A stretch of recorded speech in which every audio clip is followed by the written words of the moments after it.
UFC stars can be. I mean, it's not. I mean, it's easy to lose in certain cases, but that's not something you've done. You've been consistent the last few years. What do you owe that to? How's that come together? I think I owe not losing to losing. I lose a lot in practice. There's a lot of guys who are on my team currently, a lot of guys who are on my team who's not in the UFC who's able to beat me on any given day. I get taken down all the time in practice. I get hit pretty hard. I get tapped out all the time in practice.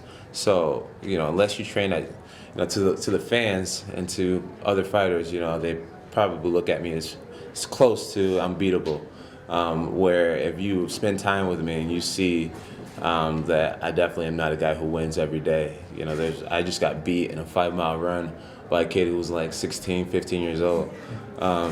So I know that I'm not unbeatable, and so I try to exude confidence and I try to be confident.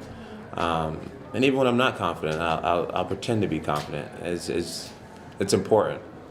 But I know that I can be beat, and I think that's why I haven't been beat. Where some of these guys really start to believe their hype.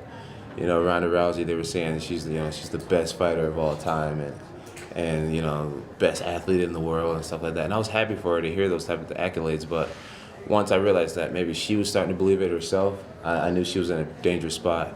Conor McGregor, saying these things about just being the baddest dude and I'll beat anybody in any weight class. That's foolish stuff. When you believe the hype to that level, that's when you're in danger.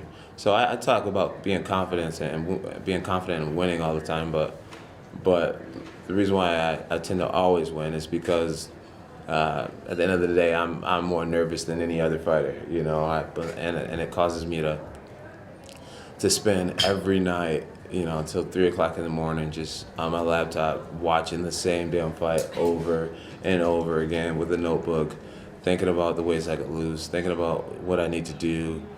And so that's really what I attribute being undefeated for all these years, just how seriously I take it and how I know how much I don't know. Yeah, it gives me power. With John headlining UFC 200 More now. questions, guys. Yeah, and